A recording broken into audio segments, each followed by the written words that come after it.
How to change your X Twitter settings to see sensitive content. So first things first is launch your X Twitter application and make sure that you're currently running the latest version of the app. Now once you've launched it, ensure that you're fully logged into your account. Now on the top right portion of your screen, you should be able to see your profile picture indicated in a circle mark. Simply tap on that at the top left portion.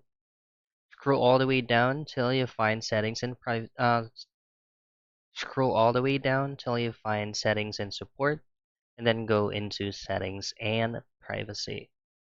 In here, just simply go to privacy and safety, and then choose content you see. Now go into sensitive media, and this is where you can adjust graphic violence, adult content, or other.